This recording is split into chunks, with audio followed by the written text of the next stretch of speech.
just wanna talk about some books. Hey, I just wanna talk about some books. Talk about some books. Talk about some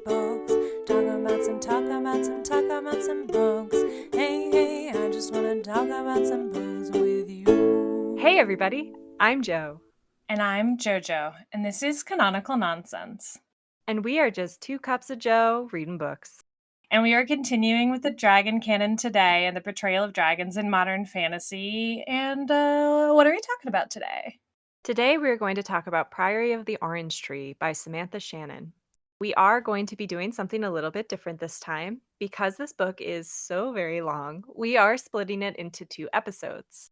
Because this book is split into 6 parts, we will be discussing the first 3. There's no easy split, but I guess this is an easy split. It's an easy split.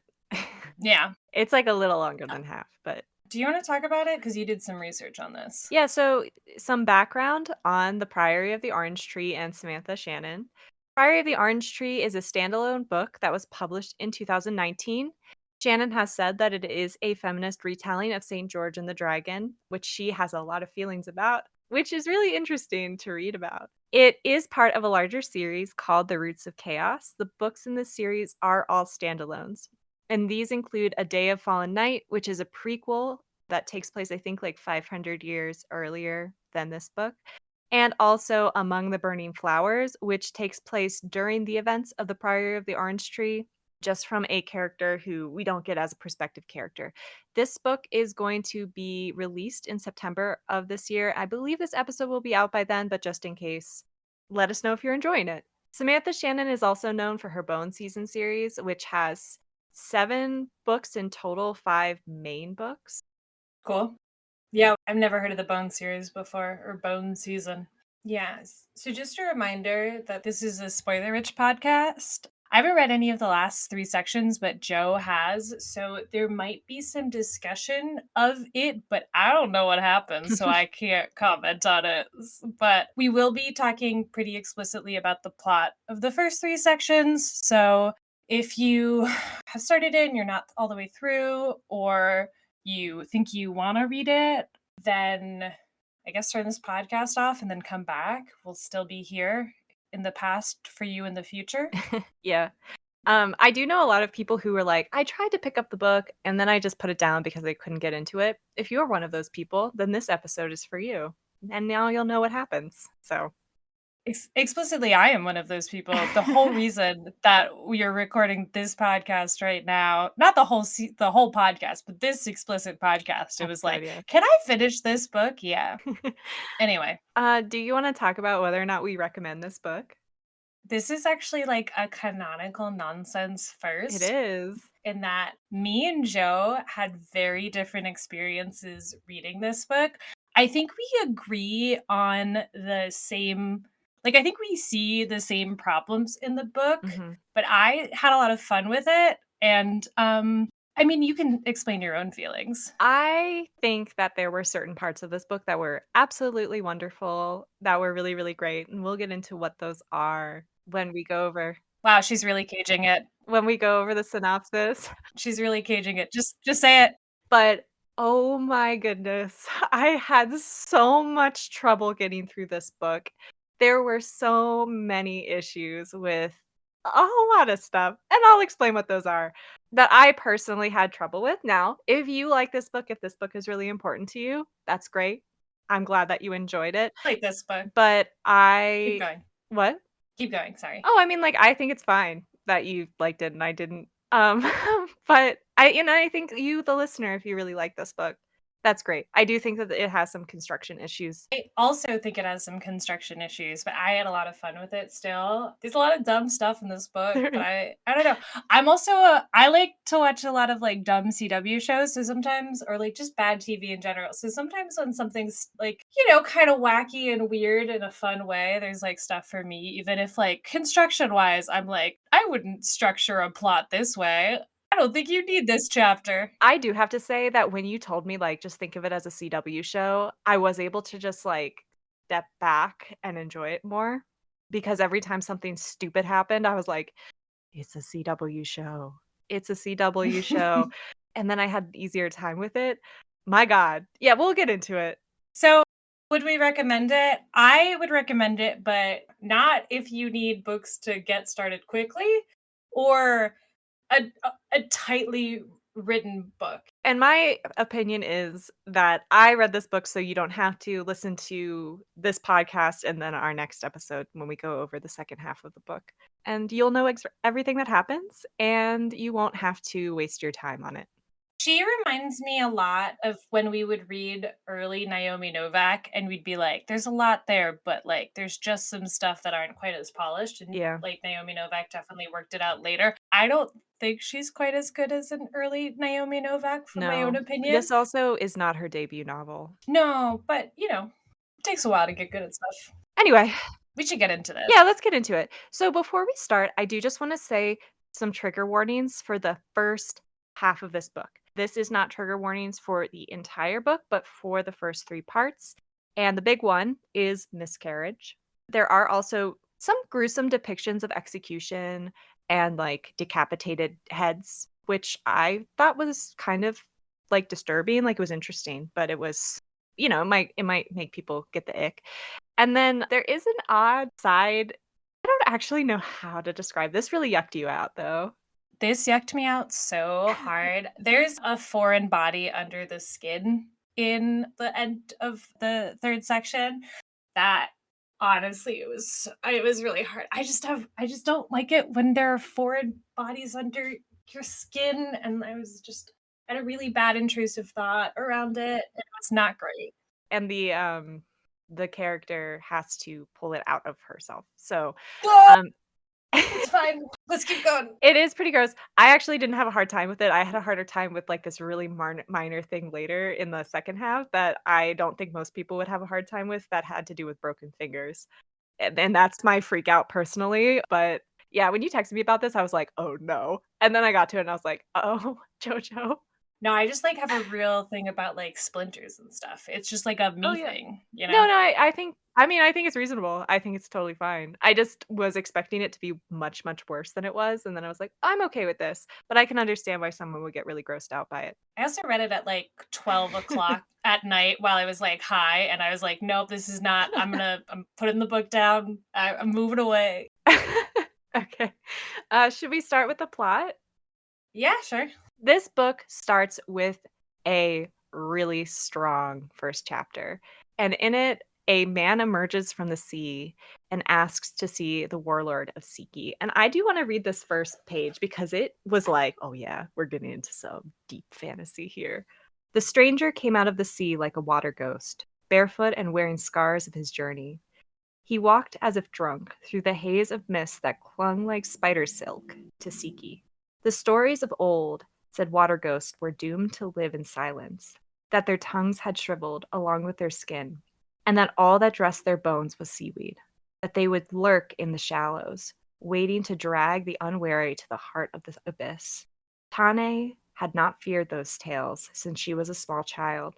Now her dagger gleamed before her, its curve like a smile, and she fixed her gaze on the figure in the night. When it called to her, she flinched. The clouds released the moonlight they had hidden, enough for her to see him as he was, and for him to see her. It was no ghost. It was an outsider. She had seen him, and he could not be unseen. Ooh, such a good way to start a book. Absolutely rips. Yeah. So we learn that Tane is walking on the black sand beaches of Siki, which is an island, when she should be in seclusion because tomorrow is what's called her choosing day, which is a really important event in her life. And then she sees this outsider, and we have this really lovely comparison between like this water ghost who's this evil entity and also an outsider, which are not allowed to exist on Siki. And so outsiders are all immediately executed, but anyone who aids an outsider is also executed. So she has to make this choice whether or not she's going to ignore him and let him get killed, or if she's going to try to hide him but then make it obvious that she had broken her seclusion. Yeah, we also find out that there's this thing called the red sickness, which Mhm. is basically cleaved the east from the west. So we know ahead of time the east is over there, the west is over there. They don't talk to each other. So he's afraid he has it too. You can get it by touching. It seems to be draconic in origin and effect because it kills dragons. I think it kills the water dragons. It also kills people. Hmm. So Siki closed its ports to stop the red sickness from spreading to the island, and they have this smaller island that's a man-made island called Orisima, where they have a few people who are traders who facilitate trade with the island, so only goods come onto the island. People don't interact with the outside world at all. So she decides to sneak him onto Orisima by the help of her friend Susa. And so the next chapter, we are introduced to Nicolas Ruse, who is from the West. He is in exile on the island or Orisima. He has a lot of issues. He's in a lot of debt because he has a drinking problem, and he's trying to find these really expensive ingredients because he's an alchemist who's trying to find the elixir of life. So when this woman, who is Susa, tells him to take this man and hide him, she also says, "I'm going to pay you in silver." And he is like, "Well, I want the silver." So he does agree to take him in. She just shows up and she's like, by knife point. He's like, here's a dude, bye. And he's like, what? And then a group of dragons rise from the sea. So this is our first description of dragons, and there are a lot of different species of dragons. So here's a description. An enormous head towered over the fence of Arisima. It belonged to a creature born of the jewel and sea. Clouds streamed from its scales, scales of moonstone, so bright they seemed to glow from within. A crust of gem-like droplets glistened on each one. Each eye was a burning star. Each horn was quicksilver, a gleam under the pallid moon. The creature flowed with the grace of a ribbon past the bridge and took to the skies, quiet and light as a paper kite, a dragon. Even as it rose over Cape Hassan, others were ascending from the water, leaving a chill mist in their wake. Nicolas pressed a hand to the drumbeat of his chest, and then he's like, "What are they doing here? I'm happy." So we have dragons immediately. I wish there were more dragons on page and like on in the scene throughout this book. I was excited. I was like, "Oh yeah, we're gonna get a lot of dragons." And then we didn't get a lot of dragons, even though they're kind of in the background the whole time. Then we cut to the west. So, as JoJo earlier said, the east and the west are separated, not just because of the red sickness, because there's something called the abyss that exists between them, which is this black ocean that's super, super deep, which we learn later in the book is where the nameless one was bound, which is the like evil force in this world. So people are kind of afraid to go over it too. Now, in the west, an assassin is moving through the queen's chambers. As they unlock the door to her bedchamber, Ede, who has been hiding up in the rafters, jumps down, kills him, kisses him on the forehead, and then departs. So I was going to say two back-to-back scenes that are really fun. I was like, yeah, I'm really excited for this book. Hmm. I enjoyed like the first part of this book, I would say. And then I started to get frustrated with it.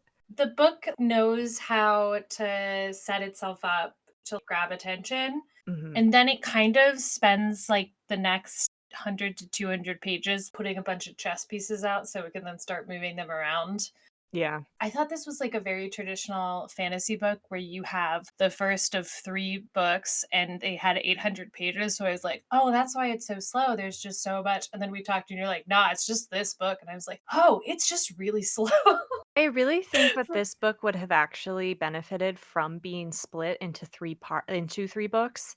And then this Hmm. book, I don't know where this book would have ended necessarily. I don't have like a clear idea of what would have been good. And like the book could have still been 800 pages because my biggest issue with Tane's character is that we don't have enough time with her.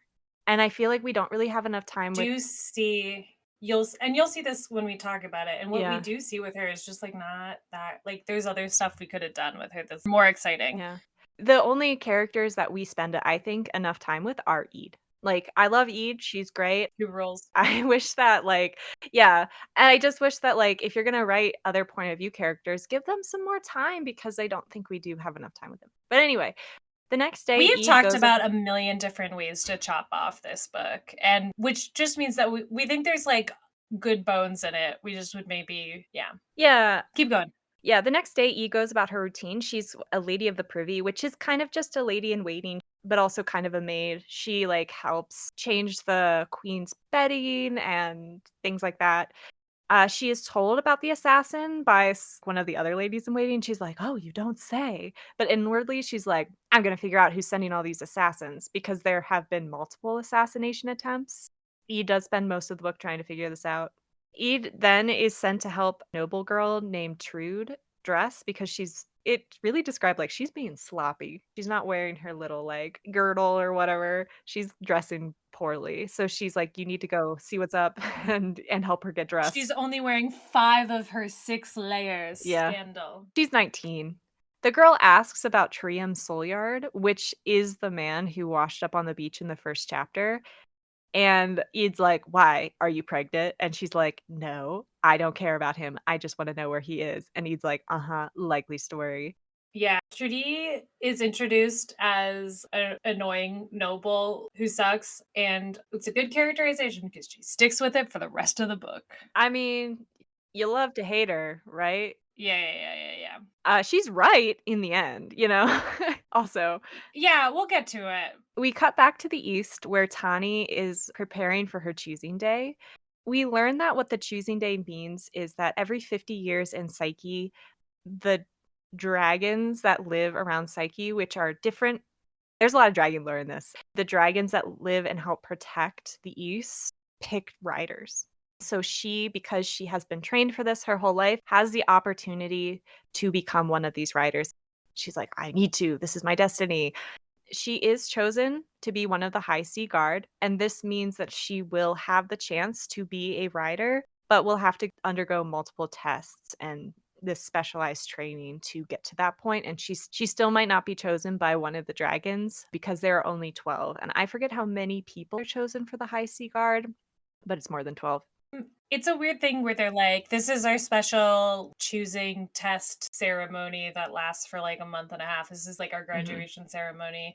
And then after that, we're going to have like an extra special graduation ceremony where like the specialist of the specialists get to ride dragons. So it seems like something they do every year, but like this time. It says every 50 years. Yeah, well, every 50 years they throw some dragons in there. They add people to the military every year. Yeah, to the High Sea Guard, but then there are, like, the specialty ones that ride the dragons. Like, her one friend doesn't get picked, she's like, "You didn't pass our specifications, so you're going to go to Feather Island and become a scholar." Which sounds great. Yeah, that sounds great. And Tawny's just like, "She should have tried harder," which is so cruel. Says more about Toddy than everyone else because Toddy's like, I can will this into existence. And everyone else is like, okay. Yeah, we get another description of the dragons here. Their size was breathtaking. Breathtaking. There are some people that are breathtaking in this book. Their size was Yeah, a lot of breathtaking in this book. their size.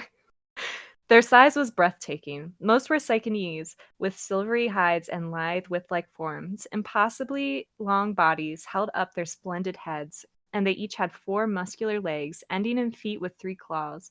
Long barbels swirled from their faces and trailed like the lines of kites. The majority were quite young, perhaps 400 years old, but several carried scars from the Great Sorrow, and the Great Sorrow is when the Nameless One was bound. That happened almost 1,000 years ago. All were covered with scales and ringed with sucker marks, keepsakes from their quarrels with great squids. 2 of them possessed a 4th toe. These were dragons from the Empire of the 12 Lakes. One of them, a male, had wings. Most dragons were wingless and flew by means of an organ on their heads, which most scholars had named the crown. The few that did grow wings did so only after at least 2,000 years of life. So the winged dragon, like explains that if she had stood on his snout, she wouldn't be able to reach his eyes because he's so big. So huge creatures. And he also has like a little pearl in a pouch. I mean, not little, it's huge. But Yeah, they talk about the pearls and the pouches is like important. There's like a folktale around it, but it's not like actually a thing. It's just like a fun. it's like a little addition to the dragon lore. Yeah, these are very coded as Asian dragons, right? We have dragons that are not really, I mean, the male dragon has wings, but most of them don't have wings. They talk about like the certain dragons having more claws than the others, which is a thing in Asian mythology with dragons. If you were the emperor, you could have a depiction of dragons with 5 claws, but you couldn't have that depiction if you were anything lower than the emperor. So there's this like statement of class that's hinted at there. And then Asian dragons do have those pearls, and they'll like have like a special celestial pearl. So I think this is a nod to that. But In this book, we have these dragons, which are good dragons, and we also have the evil dragons of the West, which the people of the East don't even call dragons. They call fire breathers. They sometimes call them demons. But the people of the West don't make distinctions between the different kinds of dragons. They call them all like worms. And the evil dragons of the West are more traditional, like Western European dragons. Like a cool thing that they had different types of dragons in the book. And they don't just look different, they're like completely different from each other. But we'll get into that a little later.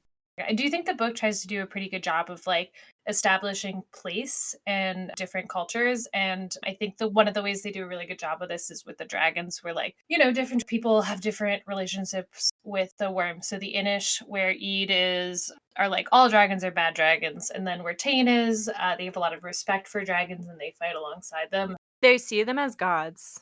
And then Mentish, which has like a relationship with Innis, and we'll talk about that later, is kind of like the capitalist one. So they're like, yeah, we don't really care about dragons. Like, don't eat our crops. And then the dragons in the East are like beings of water. They can like spray water from their mouths. They can create water. They create mist. They can also like breathe lightning, I think, because there are some scenes where that happens. And then the Western dragons are fire breathers, so they're beings of water, beings of fire, kind of thing. I really like all of the details given to the dragons. I just wish we had more screen time with these dragons. So the guards come and search Nicolay's house, but they don't find anything. And he's like, "Oh, well, maybe he's gone." But he thinks he's going to be arrested in that moment. I don't know how they knew to search his house. Yeah, so Susa tells Tane, like, I offered him gold. I'm not gonna give him any gold. I'm just gonna like call the cops on him tomorrow. So that's what happened. Oh, though maybe I think the guards the first time are like, "Oh, we noticed that a gate was down, so we're checking all the houses." Maybe that was what it was. Yeah. Nicholas is Mentish. He's from that Western nation. We do learn a little bit about him. He kind of sucks. He's gay, but he kind of sucks. Yeah. So he's not evil because he's gay. No. He's just like a very selfish guy who happens to be gay. Yeah, representation. Well, this is, I think, a good example of a character who he is an antagonist for the majority of the book, and he is gay, but like the tension he has and the clashes he has with the protagonist are not because he's gay. Like you know what I mean? Like in Blue Moon Rising, that the ace coded character was like his queerness was associated with his evilness, where I kind of feel like Nicolay's is just really selfish and he happens to be queer. Yeah, so we hate him more than I think the book hates him. I think we just don't really like him Oh, yeah. but like the book is like He is an antagonist, though. yeah, He does. He is. He's like an antagonist yeah, to yeah. Connie for most of the book. Yeah. Yeah, but he gets he gets a lot of like point of view ness in the narrative. We know too much about him. We need we need more Tane and less of him. I think that the balance is off a little bit more. Off, but I, I could see how somebody would read this and be shocked that we hate him. But he's just like a drunk who's kind of ruined his life when we meet him, and then we find out his tragic backstory, and you're still like, nah, I don't like you. You seem really annoying. Yeah. Yeah. Anyway, back to the West. Back in the West, in the kingdom of Innis, Queen Sabran holds court. And do you want to talk a little about what this queendom looks like? Yeah, so Sabran is the queen of Innis, and we find out that like Innis has basically always had a queen because each subsequent queen births like an identical copy of herself and only one She prints one out. from her cooch. And there's never really a king of Innis. They believe that her bloodline keeps the nameless one, giant evil dragon who almost killed all of the world, at bay, even though they also have this really weird religion where they have this saint who they believe is a dude who killed the dragon with a shiny sword. And then he also had a bunch of knights. There's 6 of them and they represent different things. There's the knight of charisma, that's not right. The knight of compassion, of friendship. Night of justice, fellowship. It's like a fun thing where different characters will be like, I must channel the knight of friendship, or like Yeah. I will channel the knight of courage to do stuff. And that's And the knights, some of the foundational knights are men and some are women. So from the onset, there is a lot of egalitarianism. And they're like her knights of the body, some are, and which are her personal bodyguards, which are supposedly the best knights in the world, but they show themselves mm, not to be that way. Like some are women and some are men as well. But this is where we get that reference to Saint George and the Dragon because the saint is like very, very clearly inspired by Saint George. And then the woman who is Cleolind, who is the damsel in the story of Saint George and the Dragon, is supposedly the first of the women in this long line of queens. I think this is what makes Ede so compelling as a character is that we see her immersed in this pretty rigid social hierarchy and religious hierarchy. And she's like, yo, this is all fake. Like, I pretended to do your religion, which is all fake, but like, Yeah, she pretended to convert. yeah, but actually you all worship the pretender and like I know the truth. And so you get this real tension between what is the truth? You know, you hear all about this fake foundational myth, but then also Sabran and her ancestors have been screen printing themselves and that must have something to do with the nameless one because he hasn't been around for a while. So Yeah. you're just like it's like, "Ooh, what's up?" The Finnish people and a lot like, everyone in the West who recognizes the authority and the, like, kind of divinity of the queen. They call it virtue dump. Okay, yeah, all of yeah, virtuedom, you're right. Well, everyone who believes in this believes that as long as there is a queen of Innis, and as long as she's able to birth an heir who's also a queen, the nameless one will continue to be bound and he won't be able to return. No pressure, Sabran. Yeah, I know. That's why Ede's there too to be like I don't know if this is true or not, but like, you know, if there's just like one chick between the apocalypse and peace, might as well put a guy on him. Yeah, I honestly wish that there were because the author is winking at us pretty hard that, like, this is the wrong version of the religion and Ede's version is the correct version, and I kind of wish there was more ambiguity from more of the book where we were like, "Ooh, which one is right?" Because we, like, basically know, like, yeah, Ede's version is probably the right one. We can talk about it later, but I do think that a thing that I think is interesting with this book is that, and you find out, so eats from a place called the Priory, Mhm. and of the Orange Tree, which is the title of the book. The title of the book, guys. I know. We got it. We got there quick. And she's I'll talk about this later, but when she's in Inish, she's like, "Man, all these people are high in their own supply and believing their own Yeah. propaganda." And then she gets back to the Priory and she's like, "Everything everybody believes here is perfect and great and I've never been lied to by my superiors." And you're like, "Okay." Yeah, But we'll get I to that. well, I do like that about her character too. Like, I don't know, I feel like in chapters that aren't Ede chapters, like, it makes sense that Ede's like, "Yes, I'm right," because Ede always thinks she's right, and she's usually right. Mhm. Yeah, yeah.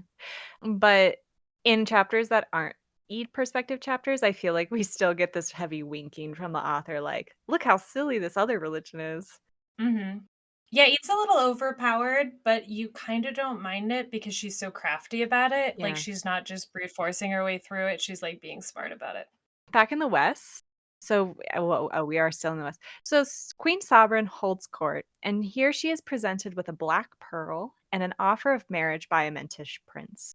And she is past the age where people are like, well, she should have had an heir by now. She's 28. How dare she? Yeah, not have a kid Ooh. yet. So people are like, she really needs to get on with this. After this happens, Ede then investigates Trude's chamber and finds mysterious love letters from Soulyard, where she's like, oh, this is more than just a love thing. They're plotting something. Mhm. It is saying that Sabran, when offered the marriage, is like, uh, I'll think about it's much more like court speak, but she's like, nah, you know. Then we introduce Loth and Kit. We've seen Loth a little bit before this interacting with Ede because they're Well, besties. Ede thinks about Loth. She thinks about her relationship with Lot and his sister Margaret because they're close friends. But Loth is best friends with Kit. Loth has been Mhm. exiled under the guise of being sent to the country of Yaskalin to find out the fate of this Innish ambassador. Yeah. I thought they were just trying to be like an ambassador. They're like, you should be oh no, they're gonna ask him to be a spy. They want him to spy on Yaskal. That's what it is. And the whole thing that they told Sabran is that Combe, which is this like spy master character, is like, He's not good at his job. uh, well, Are you sure? Because Well, he has a big blind spot. A really gaping blind spot. nobody is good at their job. Well, a thing I like about this book is that all of the rich people who only have power because they were born that way suck. And I think that's great. I think more people, more books should be like, if you're just given power because you were born that way and you're rich and you're out of touch with society, you're going to be bad at your job. So, but anyway, the lie Combe says about Loth is that Combe was like, "We need some spies, Yescalin." And Loth is like, "I volunteer." And everyone's like, "That's not Loth." And he's like, "Well, but he's gone anyway, so we can't get him back." Yeah, we can't, confirm that. And the real reason he was sent away is because Combs believes that he is getting too familiar with Sabran, and people there are, like, all these rumors that they're actually having an affair, but they're not. They're just friends. But he's just like, "Get him out of there. I need to isolate this queen so I have more control over her." Which, fair. Which, like, poor Sabran. I was gonna say, she makes being queen sound awful, Yeah. which, good. Loth acknowledges that he probably will die on this journey because Yskalin has fallen to the evil Western dragons, and these are those fire-breathing dragons. They also spread the red sickness, so this land is just a plague land, and it's bad. There's no cure for the red sickness, and it sounds like, ugh, it's awful. Like, you get, like, hives, and then you burn up from the inside, and then you die. Yeah, you get like scales. Yeah, It sounds bad. it sounds really gross. They travel there on a ship called the Rose Eternal, which appears multiple times through the book. It's a privateer ship that is captained by a man named Guyan Harlow. Such a character, and like has a really good scene with Loth where he's like, "You could just sail on with us forever," and Loth's like, "No, I must do my duty because I am a lawful good character in this book." And you're like, okay. I just bring it up because it's like such a strongly established character in the privateers. Like they go out of their way to like describe everything and then they like peace out and then they Yeah. show up randomly in the third section and they're like, "Hey, we're back. Do you remember us?" And you're like, "Yeah." And then they're gone again. And you're like, okay. Yeah, they were almost an interesting plot line, but I feel like that was really squandered, and it was kind of, like, confusing from a literary perspective because they spend so much time with them that we don't like, describing all the stuff about the ship, and then it's like, "Anyway, they're a taxi service. It's fine." But they appear multiple times throughout the book. This one privateer, they're the only other ship on this ocean other than, like, these other pirates that exist. Yeah, we'll get to later. Yeah, there's a lot of interesting things that the book decides to like pay attention to. Yeah. Some of them are like, "Ah, I guess this will be important later," and some are not. Yeah. We cut back to the east. Tane leaves for the capital city of Psyche, and she says goodbye to her friend Susa, who Susa is like, "Oh, well, I'm not actually going to tell the governor because it seems like he escaped." But psych, because he returns to Nicolai's and he was like, "I was hiding under a bridge while they were here." And Nicholas is like currently trying to make the elixir of life and it fails. And he's like, "Ugh, I can't get any good materials because I have to get dragon parts, but it's illegal to cut up a dragon here because they think they're gods." He tells Nicholas, he's like, "I have come to ask the dragons to fight for virtuedom in the West because he really believes that the Nameless One is going to return and he doesn't want the West to fall." And he says that Trude sent him on this quest. And Nicholas is like, "What? Trude? That's my almost granddaughter," which his Nicholas' lover for like 30 years, I think, Yeah. was married to. He was like the Mentish Duke. I think he was a Duke. I never was quite sure what his position was. It's clear he had like land and stuff and was somewhat important. He was in the gentry, yeah. Yeah. And he had like a political marriage with this woman, but he was in love with Nicholas. And Nicholas like was a figure with this family. Like, Trude knew him. He was kind of like, you know, that uncle that you have that's not actually related to you, but you call him uncle. Like that was Nicholas to this family. Yeah. But, like, what if he was fucking your But dad? yeah, what if he was also well, granddad for truth, but yeah. Oh, sorry, yeah, what if he was also fucking your granddad? That's the uncle we're talking about. They have a beautiful relationship. I don't understand why Nicholas is so grumpy, Well, like, his about how his life turned out. he dies. Sure, but, like, him and Janar spent 30 years together, they've got, like, a standing reservation in, like, a local hotel. His wife is cool with it. His wife beseeches people on his behalf to, like, try to get him back from banishment. I got the impression that they kind of had a chill life and marriage, and, like, Nicholas is being a baby about it. Okay, so we're getting to it. We're like, I feel like we have to talk. We're talking around the fact that, like, eventually Sulyard gets grabbed and Nicholas gets in trouble. And instead of doing Yeah. anything to help Sulyard, he basically tells Sulyard to sell out the other people, which does get Susa murdered. And, like, while both of them are being tortured in prison, Nicholas is like, "Oh, I'm off the island. I get to see my old friends. I get to, like, Yeah. hang out in this cool city." So, like, we get this tragic backstory. At the same time, Nicholas is like, "I feel really bad for that child who came to me in his moment of need, who is in love with the granddaughter of the person I love. And I'm just letting get tortured and murdered." I think Nicolas also thinks that his life has been harder than it has been, Yeah. and he's a very pity me kind of person because he's really selfish, and he's also the kind of person who always lands on his feet, Yeah. and that's very, like, "Ugh, I hate that," but, like, I think, that's intentional from the author. I think the author wants you to feel this way toward him, so, like, good job, Samantha Shannon. You were successful because he really sucks.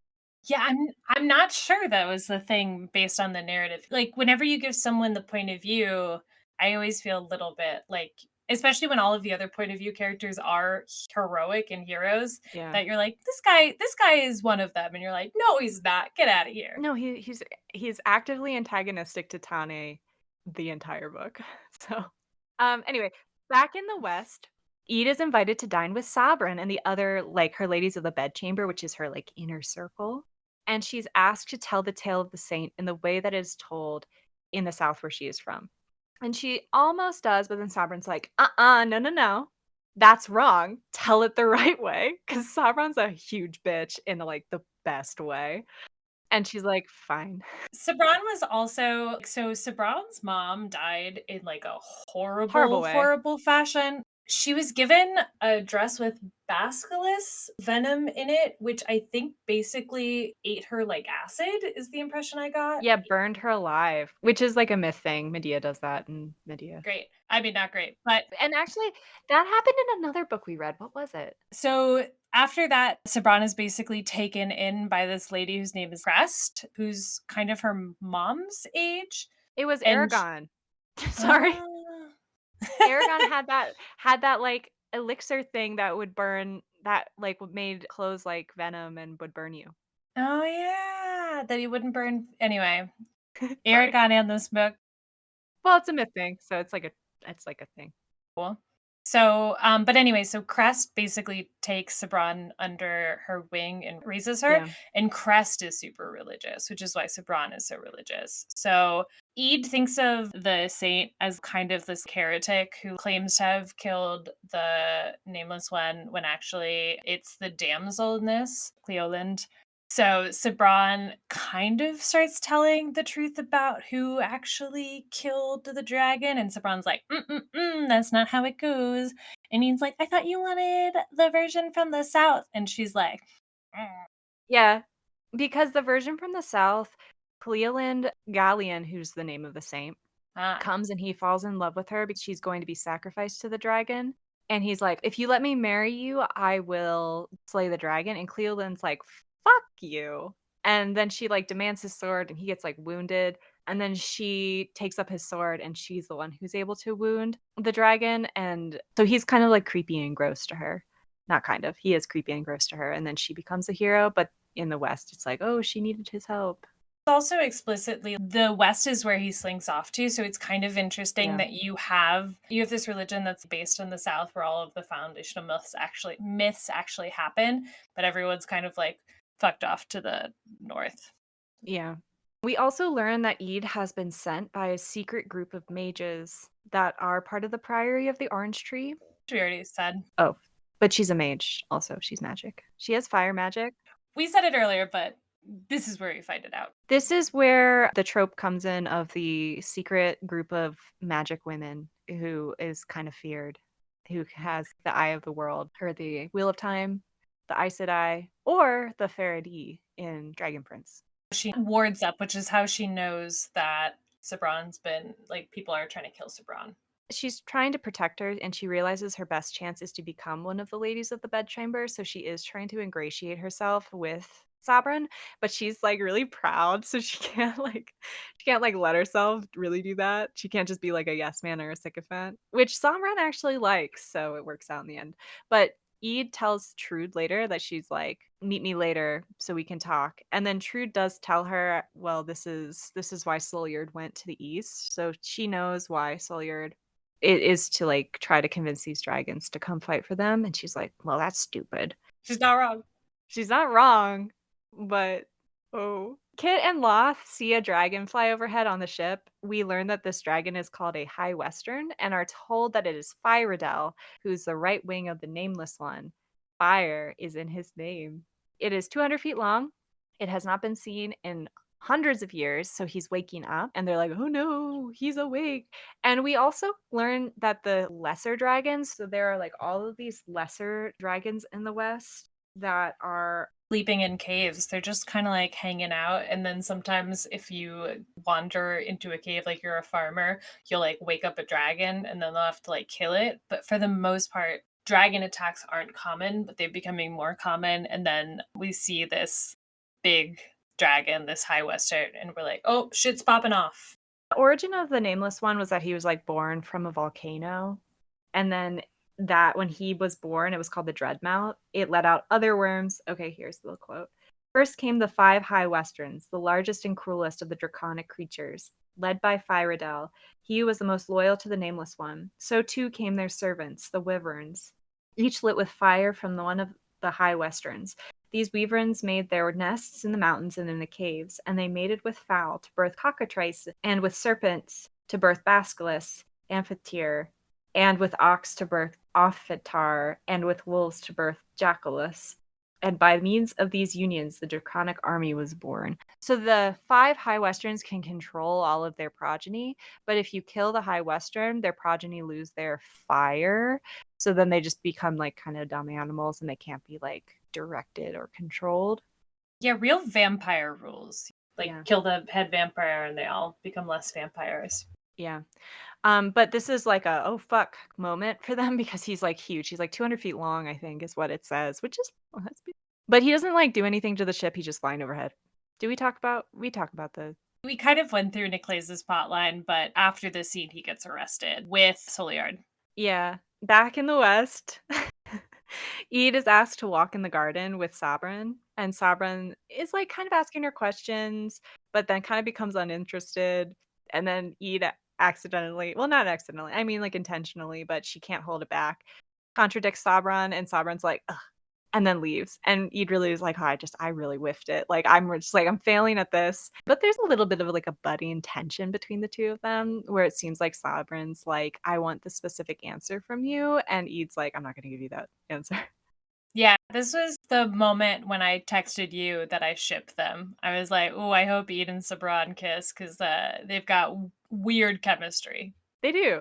And then the High Western Fyradel appears over the city and attacks it looking for Sabran. The two exchange words like, and this is a pretty cool scene. Fyradel like lands on a tower. He's like, "Where are you? Come out, queen."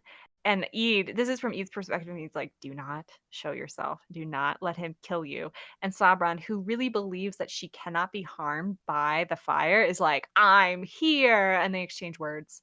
Yeah, she's like, the saint will protect me. And Ede's like, he's a pretender. You no fuck. You know, it's cute. Yeah, so here's a description. A High Western, a monster from its teeth to its bullwhip tail, where lethal spikes jutted. Its battle-scarred abdomen was rusted brown, but the bulk of it was black tar. Arrows sliced from the watchtower and clattered off its scales.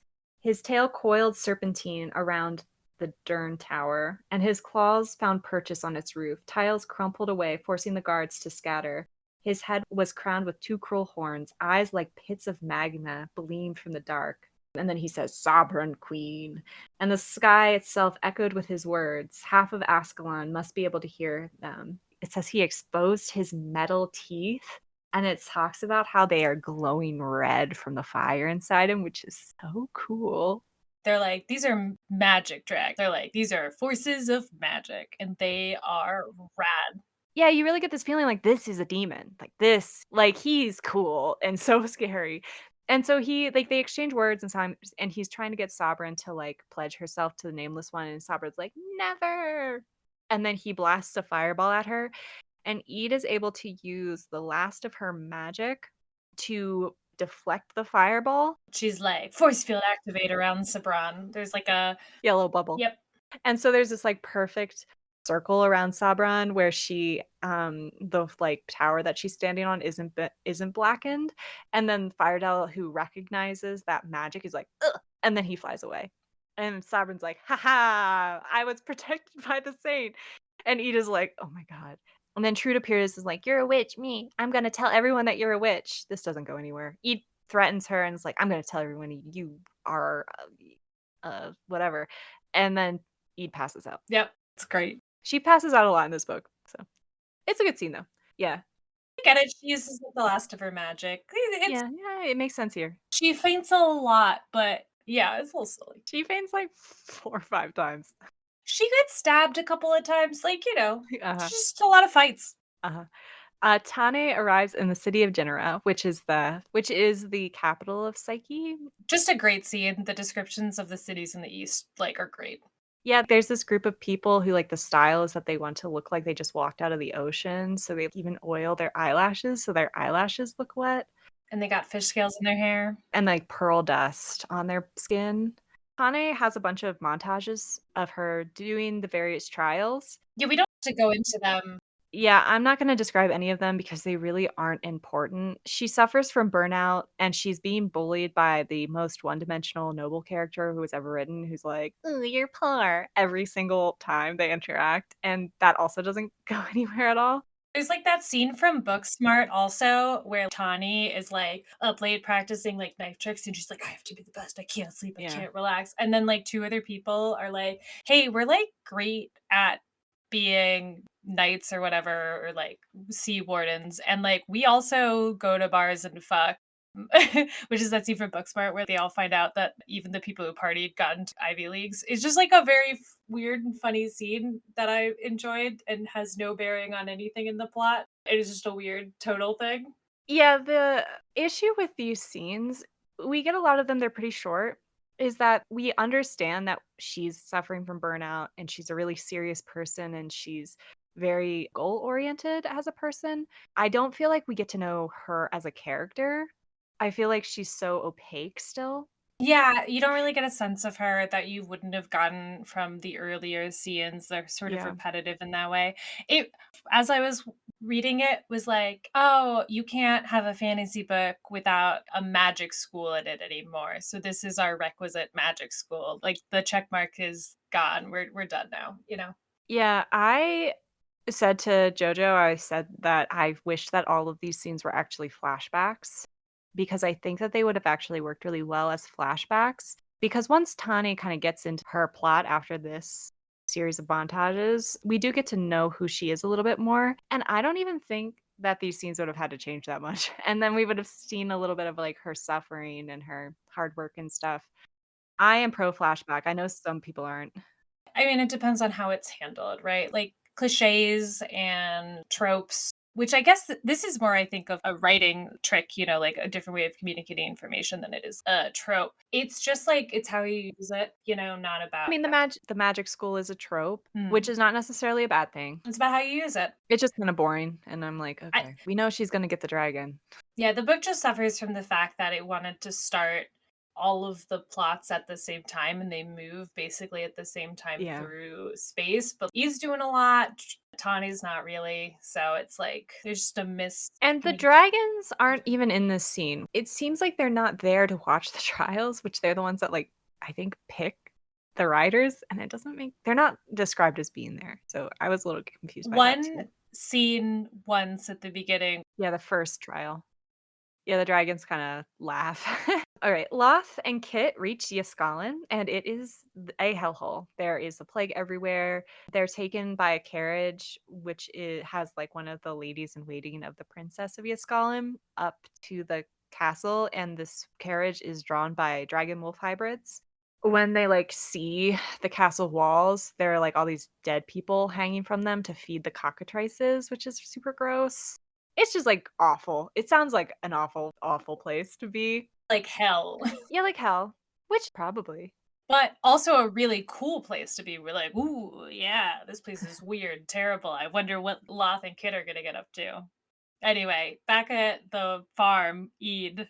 Eid wakes up and is told that Sabran will announce her betrothal in 3 days. So all of these assassination attempts and then the dragon appearing have pressured her and like, I need to have an heir so that this is protected. I can't be the one that breaks the line of succession. I can't be the one who allows the nameless one to return.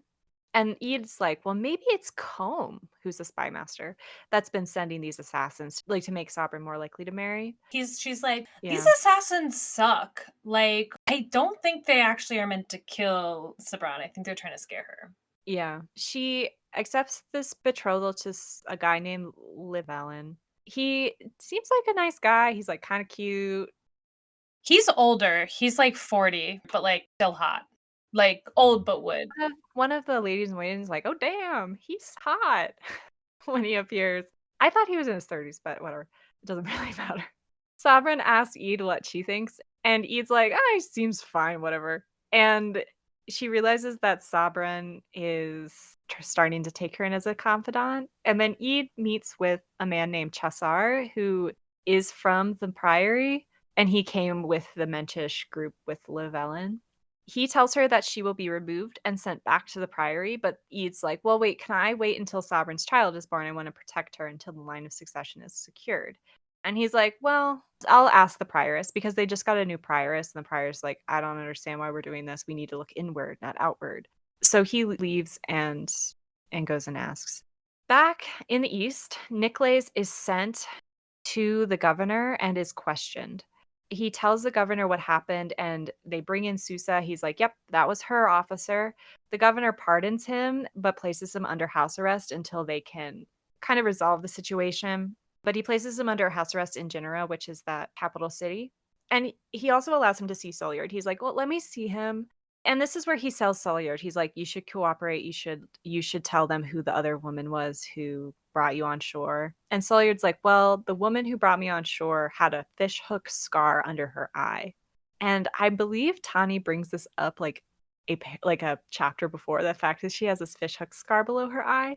So when Susa and Tani met, it was Tani saved Susa from some bullies and in the process got the cut. So like they do mention it like but very briefly before. But it's like kind of close to when the scene happens. And this is a problem I had in this book that a thing or plot point is brought up like right before it becomes relevant instead of being like placed earlier and then becoming relevant. And he's like, tell them what you told me. And Soliard's like, please tell them what I've come here to do. And Nicholas like, fine, I'll do that. But then he doesn't. And like Soliard's been like tortured. He's like covered in blood. He's like, I think like slurring his speech.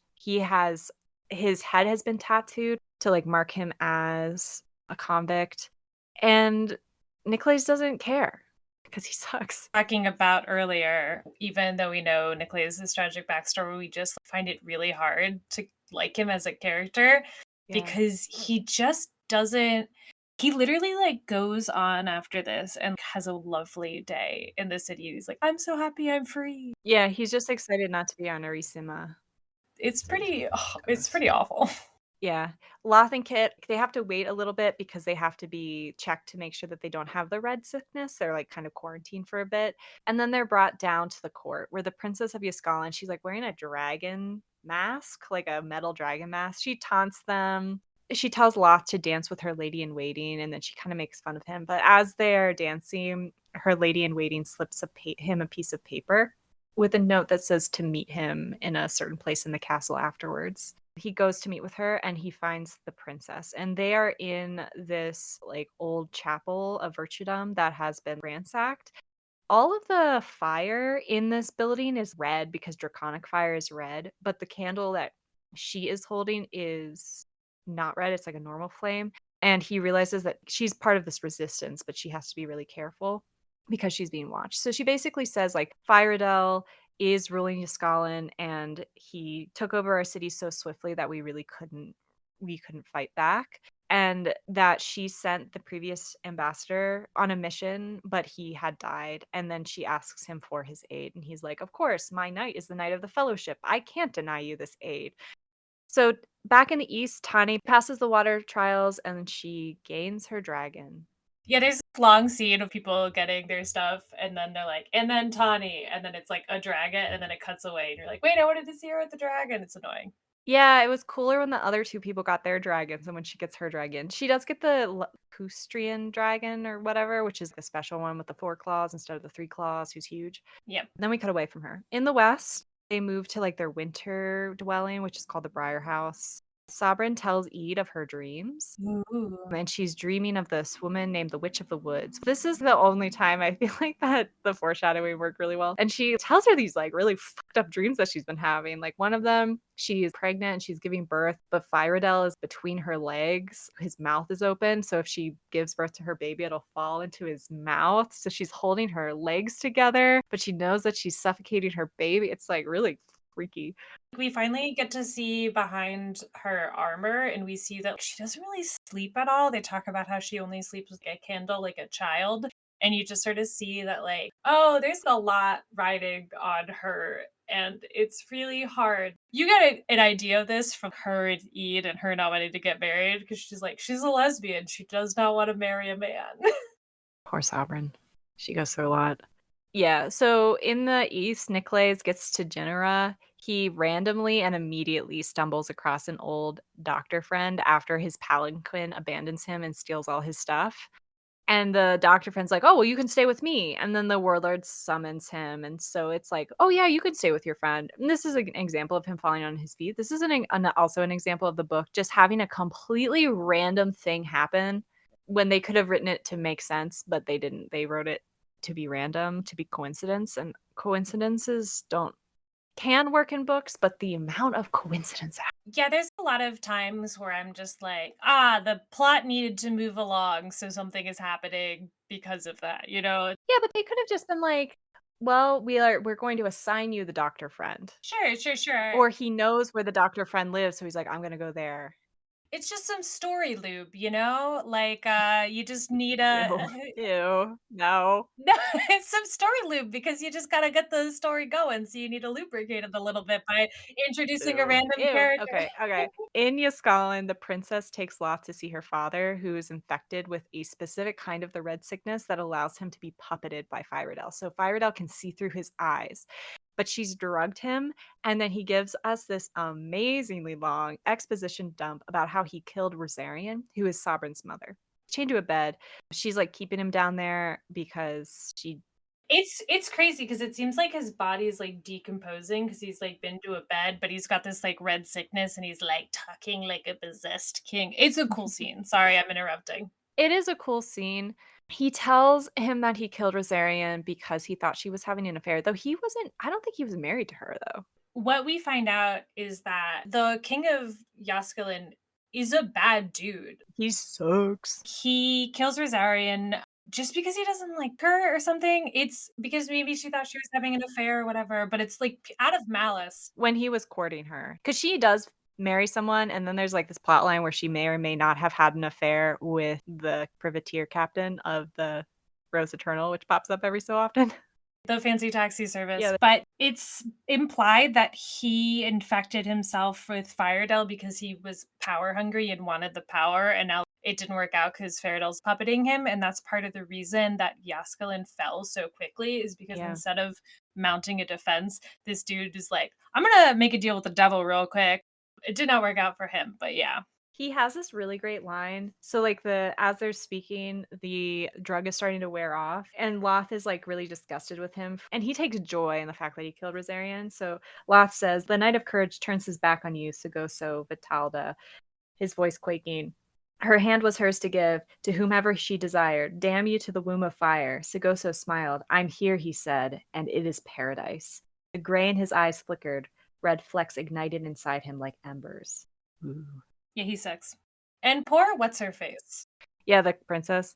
I believe that the book that's coming out in September is focusing on her storyline because we don't really see her again. So I was really excited for this plot line because I was like, oh yeah, they're gonna have to navigate this like vicious court and trying to protect this princess while not exposing her and all this stuff. And I was like, yeah, that sounds cool. Nope. But nope. So what happens is the princess is like, this woman was captured. Her name was John Doe, and she gave us this box that she says has to get to Chessar. You have to get it to him. It's really important. So she tells him, like, can you do that? And he's like, yes, I will do that. And she's like, this is how the guy that you came here to figure out how he died because I sent him. But you have to be infected with the red sickness. And if you are, the dragons aren't going to notice you and they're not going to care. But if you aren't, they will kill you and eat you, which is like zombie rules, kind of. Like zombies don't bother other zombies. And Loth is like, okay. So he like touches, this happens off scene, but he like touches her dad's face with his hands, and then he is infected. And Wait, they're can I just say that once him and Loth lead, I was like, oh yeah, Sam and Frodo out on the town. They're gonna have such a cool story. And then they're in this secret tunnel. Cue secret tunnel. Sorry. secret tunnel. They're in the secret tunnel made of obsidian that leads out of the castle, and there's an earthquake randomly, and rocks fall, and Kit gets crushed to death. And Loth multiple times in the story, Kit like wants to go with the privateers, and then he's like, no. I'm duty bound. Yeah, so Kit's like, fine, I'll do it with you. And Kit's like this fun bard character. He like Yeah. writes poems. He's really cute. Who's the Witcher guy? Yaskiar, or in the books, it's Dandelion or Dandelion. Yeah, he's kind of like that character. And at court, Kit's like cheering Loth up, and then Kit's like, don't meet with the princess. Well, not the princess, but who it turns out to be the princess. And Loth's like, I have to do it. You know, I need to get to the bottom of this. And then he gets sent on this quest to put a MacGuffin somewhere. And then Loth is like, you don't have to come with me. And he's like, I'm going to come with you to the end. And then just immediately gets Immediately dies. like, There's no reason that this character exists. He was fridged. yeah. He only serves to make Loth, like Loth cries about it a lot. But Loth could be nervous and fearful for the princess and for this entire nation that he realizes is lost. Literally nothing would change in the book if Kit had been written out. I really don't understand why he was in it at all. This was when I was just like, this book sucks. I thought this was so funny. I'm sorry. I was like, they're on this great adventure together. And I was like, lol, nope. This is bad writing, pure and simple. And I was like, part of the reason why I read to the end before we did this recording was because I wanted to see if he would come back and he was being puppeted by, the nameless one or whatever. No, he never comes back again. So it doesn't matter. It doesn't matter. And this is the difference between why I like this book and you don't. I just find it funny and you're mad. So, I mean, I think we agree about this book. Sabrin marries Llewellyn and has her wedding night. Eid helps her prepare and places a rose beneath her pillow to give her good dreams. And there's a lot of sexual tension between Eid and Sabran. The yearning is written really well in this book. And Eid, in this moment, realizes, I'll do anything to protect her. Because before this, she was really only loyal to the Priory. And now she's like, oh no, my loyalty to the Priory is going to be tested because I think I have caught feelings. We get scenes of her literally looking off in the middle distance, being like, when can I go home to my true home? And then now she's like, oh, I think I want to stay here. I like it for some reason. I don't know why. He does not Yeah. know that she likes Sabran. It's very cute. There's a lot of scenes of her being, I've been here for 8 years. I've put the time in. I don't want it to go to waste now that I'm like getting close to Sabran. And not at all anything to do with Sabran. I don't know what you're talking about. Shut up. The next day, Sabran asks Eid to wash her hair as she's preparing for the day. And she's like, thank you for the flower, and kisses her cheek. And then announces that she will be the next lady of the bedchamber. Do you want to talk about this scene? There's like a scene earlier where they're like listening outside of the bedchambers and they're like, oh, they're just talking. And then like a couple hours later, they're like, oh, okay. Well, they have to make sure that they've consummated the marriage. Yeah. And then the next day, like they make sure and whatever. And Sabran is like, yeah, it was fine. He's good at it. Yeah, she kind of has a ambivalent attitude towards it seems, where she's like, I'm not, like, super interested in this, but he's nice. Uh-huh. She's like getting cleaned up after screwing her husband, and then she goes over to eat and like kisses her on the cheek and was like, I found your rose, so thank you for that. So Sabran tells Eid, who she has a crush on, that she was thinking about her while she was fucking her husband, which is an insane thing to do. Like, oh my God, I love that. I was like, "Fuck yeah." it's great. Yeah, the best part of this book was Eid and Sabran. The dragons were pretty good, but I'm like, if you wanted to write a romance, girl, just, like, write the romance. You didn't have to put all this other stuff in there. Less people and it could just be Eden Sabran, and then we wouldn't have to do two parts and it would be great. Yeah, but now we're in part 2. So Loth struggles to cross the mountains. He's sick. He's attacked by a cockatrice, which doesn't really make sense. Different thing, I guess. The cockatrice, like, carries him, is, like, carrying him around and then, like, drops him, but then this giant weasel thing called an Ichneumon, appears, so it's like a mongoose. It's like an Ichaman. I don't know what that is. It's like a giant mongoose, like mongoose eats snakes. It eats the draconic things. It randomly appears and kills the cockatrice and then is like kind of motions for him to get on his back, and Loth is like, "Okay," and he's, "Can you take me to the desert?" And he's like, "Uh-huh." But he takes him to the inn. Yeah, he like rides them for days. He rides him for days. They make it to the desert.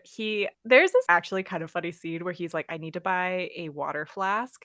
And then he realizes that he's like, "I'm rich, so I have no idea how to haggle," which was great. He goes to an inn, he cries about Kit, he's still sick, and then someone breaks into his bedroom and he passes out.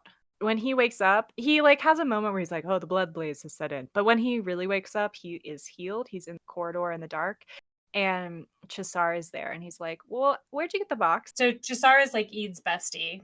And also maybe her dad. And the only person from the Priory that Loth would actually know. Yeah, but he's like, "Welcome to the Priory." So he tells him about the Priory, and then he tells him the Priory's version of their religious myth. And Loth is like, "How dare you speak this blasphemy?" And he's like, "No, you have to accept it now because you can never leave now that you know the secret of the Priory." Yeah, it's very funny. It's like, by the way, everything you believe is wrong. We saved your life, and now you can never leave. And he's Now you like, can never leave. but I have land. And he's like, sucks to Yeah, suck. he's like, Anyway. "Sorry, that doesn't matter." And then Loth disappears for the rest of the podcast. So in the second and third section, I'm just clumping all of what happens in each plot line together. I'm not going to jump back and forth from the scenes. I did it in the first section just to give you kind of a feeling of like how it was jumping back and forth, but it's just going to be faster. And the scenes don't build on each other. Like the plot lines and the scenes don't build on each other in the way that they should. And you expect a character to figure something out in one scene, and then it cuts to a scene where you realize that this is going to affect the other character and they don't know that about this yet, and that creates tension. This book doesn't do that. So we're not going to worry about it. There's a lot of back at the farm stuff where you're just like, okay, yes, we're over here now. Yeah, so Eid wakes up and goes to find herbs for Sabran. Sabran, and like she talks to Llewellyn for like a second. Sabran then's like, "I want to hunt." And she and Eid flirt the whole time, and it's very cute. And they like race back to the castle on horseback. And Sabran like lets out a laugh, and Eid's like, "Oh, her laugh is so beautiful." A few days later, Sabran tells Eid that she is pregnant. They also announce that they're going to travel into the city, which Sabran hasn't really left the castle grounds since she was a child. Eid's like, "Don't do this." And she told Llewellyn, like, "You shouldn't do this." But they go anyway. So the crowd like cheers her because they're like, "Yeah, you got Fyradel to go away."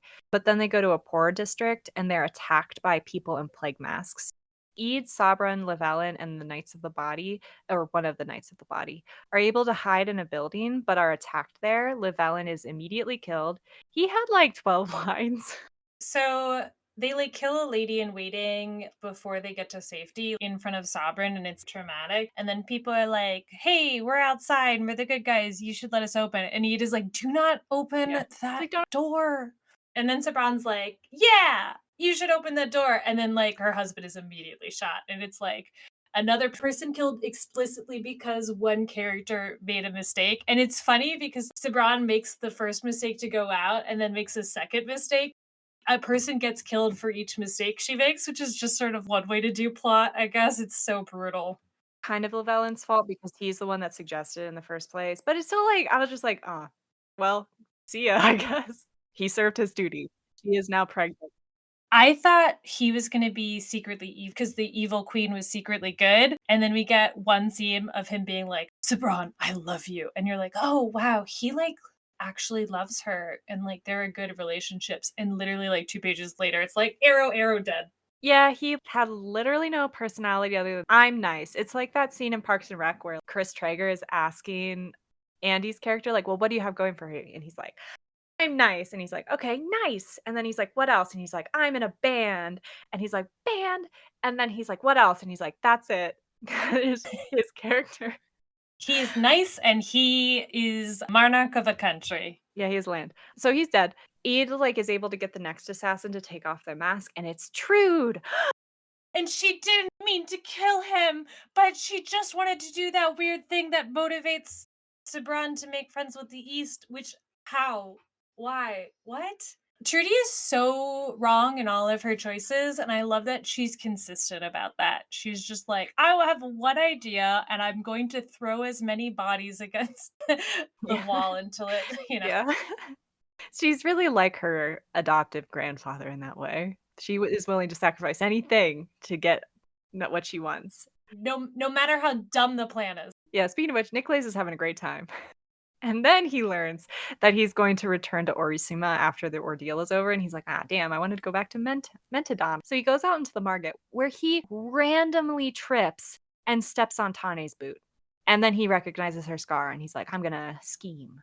Another example of, like, total random bullshit. Yeah, more story lube.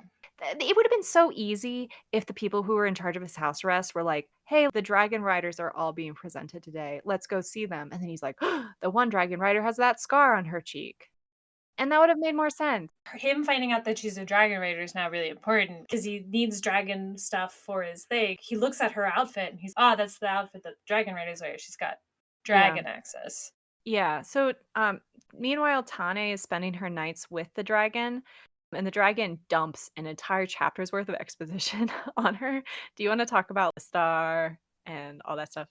I do think it's really heavy-handed, but well, we finally get to talk to a character that was around when all of this shit was going down. So it's Mhm. kind of nice that she's like, "Hey, oh yeah, you don't know shit. Here's what's going on." But basically talks about how in this world there's two types of magic. There's this magic that comes from the stars and the comet, and that's like celestial magic, and that's all the water magic. That's where these dragons come from. That's where they get their power from. So the eastern dragons fly because of this thing on their head called the crown, and it's blue. And then Tani like looks at it, and then dragon says, "That part of me marks the place where my ancestors fell from the stars and struck their head against the seabed," which is cute. It's a cute story. Basically, a lot of exposition about how there's like a balance of power between the light and the dark. I mean, between the fiery dragons that come from the earth and the shiny dragons that come from the sky, and that they have to keep balance with each other, and that when the balance wanes, bad stuff happens. Is this when they figure out that the nameless one is caused by the imbalance of the two? No, that was actually introduced way earlier. Yeah, so the nameless one is There's a lot of this book about how you must have balance between these two forces, light and dark, pretty boilerplate stuff. sorry. There's a cosmic balance, and there are two sides to magic. There's Sidon and there is Starin, and they're not inherently good or evil themselves. So the one is just of the earth, which Sidon is the kind of magic that Ede possesses, and then Starin is of the stars, which is the kind of magic that the dragons possess. We get the names of them like later, so this sets up that there's two types of magic, and then each Yeah. gets a little bit more information later. We learn all the actual information about it here, though. So two types of magic, Yeah. different types of dragons. But this is also where we learn about the celestial jewels, that there were two celestial jewels used to buy the nameless one. Nikles then blackmails her and says that she must give him the dragon's blood so that he can make his elixir of life. And he's like reading a book in this scene because he's like scheming. He's like, "I'm going to blackmail her." And this is the first time we hear about this piece of silk that has a strange writing on it that he doesn't know what it says, which he says is his most prized possession because it was given to him by Janert. This should have been introduced in his first chapter. that we have his perspective, especially after he realizes that Solyard is in love with Trude and he's thinking about Janart. He should be like touching that piece of silk. But it's again this object that is brought in right before it's needed for the plot, and it is so frustrating.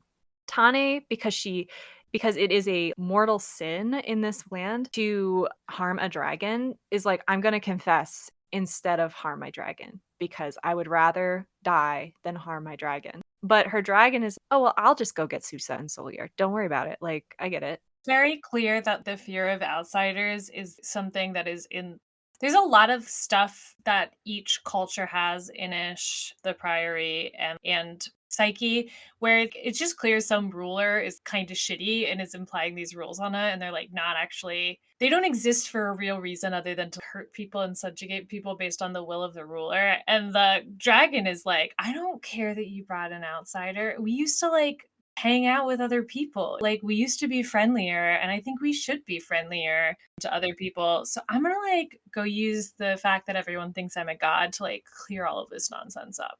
We do have a nice riding scene here where the dragon's like, ride with me, and they like flying through the air, flying through the water. Every first riding scene is a great riding scene. We've never had a bad one. Yeah. Like they look at the stars. It's great. While Tane is waiting, there's an earthquake and she's like sprains her ankle, which is so random. It never comes up again. And then she also has this intense pain in her side where another old scar is. She then is hauled off by guards and taken to a prison. At this prison, Solyard's head is on a pike, sorry, Solyard. And then she watches as Susa gets executed. The descriptions of this is kind of intense. She's also like, the dragon was going to clear this up, and they're like, well, we didn't hear anything. Yeah, and then she's thrown into a prison cell. That night, Nicholas is waiting for Tane on the beach, but her dragon appears instead and is calling to her, and she's like, I couldn't find him. And then she is attacked by pirates who also capture Nicholas. When I first read this, I thought that the warlord arranged for the dragon to get captured, and it was this whole secret plot where he was like working with these pirates. And maybe that's still true because I haven't read the rest of the part, but I don't think that's true at all now that I know this is a bad book. That would have been so much cooler. Yeah. That would have made more sense. Yeah. I was going to say, this is around the time in the book where I was like, I don't think that this book is as smart as I'm like thinking about it. If something dumb happens, I should just assume that something dumb is happening and move on. And Yeah. honestly, it helped with the reading. You're just like, well, that was stupid. Anyway, what's happening next? There's a scene in one of the later parts that you're gonna just die reading. Time passes and the governor comes to Tane and is like, hey, so your dragon's been kidnapped by these pirates, and the pirates sell the dragons for parts. So, like, your dragon's probably dead already. So, you're no longer a dragon rider, but I'm gonna exile you to Feather Island with the scholars.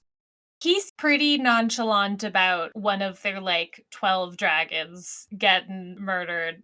I know. That's so weird. It's like you would think that all of the other dragon riders would be like, we are gonna fucking hunt these bastards down. To arms! Nope, just real chill about it. That's just like, no, we're still patrolling our seas and whatever. It's like, what don't you care about? Someone came to your capital and stole a dragon, and you're like, yeah, well, Which you think are gods. You think these dragons are gods. Doesn't make any sense. So now we're going to cut to Sabrin. Every night, Sabrin has one of her ladies of the bedchamber sleep in her bed with her. And that's just like how it goes.